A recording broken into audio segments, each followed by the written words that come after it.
Hello friends, আজ আপনাদের জন্য একটা নতুন রেসিপি নিয়ে চলে এসেছি। চলুন দেখে নিই সেটা।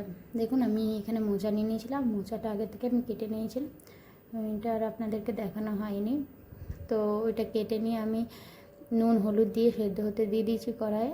সেদ্ধ হয়ে যাওয়ার পর সেদ্ধ হয়ে গেলে ওই যে একটু বেশি করে জলটা দেবেন, কারণ ওই জলটা ফেলে দেবো, নাহলে পুরো মোচাটাই তেতো তেতো লাগবে। তো দেখুন সেদ্ধ হয়ে গেছে, এবারে নামিয়ে নেব। আর যে জলটা থাকবে ওইটা বাদ দিয়ে দেবো। তারপর কড়াইয়ে তেল নিয়ে আমি একটু আলু মিক্স করেছিলাম এর সাথে, তো আলুটা অ্যাড করে দেবো। আলুটা একটু ভাজা ভাজা হয়ে যাবে যখন, ওর মধ্যে নুন হলুদ অ্যাড করে দিয়ে ওইটা একটু ভেজে নেব। ভাজা ভাজা হয়ে গেলে উঠিয়ে নেব। উঠিয়ে নেওয়ার পর দেখুন ভাজা ভাজা হয়ে গেছে, এবার আমি উঠিয়ে নেবো আলুগুলো সব। ওই তেলের মধ্যেই আবার দিয়ে দেবো জিরে আর তেজপাতা আর শুকনো লঙ্কা ফোড়ন দিয়ে দেবো ওই তেলের মধ্যে।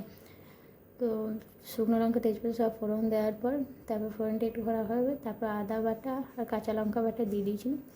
আদা আর কাঁচা লঙ্কাটা একটু ভাজা ভাজা হবে, তারপর ওর মধ্যে নারকেল কোড়া দিয়ে দেবো একটু মতো। আমার বেশি কোলার মশলাটা ছিল না, তাই একটুই দিয়েছি, আপনাদের যে হিসাবে থাকবে সেই হিসাবে দিয়ে। তারপরে এখানে জিরে বাটা আর গোলমরিচ দিয়েছিলাম একটু, ওইটা বেটে রেখেছিলাম, ওইটাই অ্যাড করে দিলাম। ওর সাথে একটু জল অ্যাড করে দিলাম।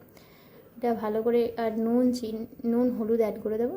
ওই মশলাটা একটু ভাজবো, তারপর ওইটার মধ্যে দিয়ে দেবো টমেটো আর একটু চিনি।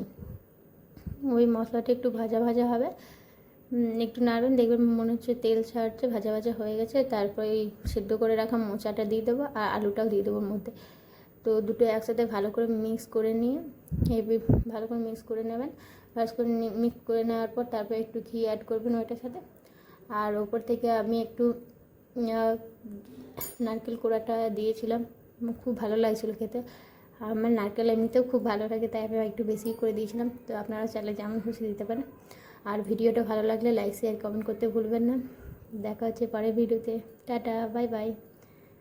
কেমন হয়েছে একটু কমেন্ট করে জানাবেন।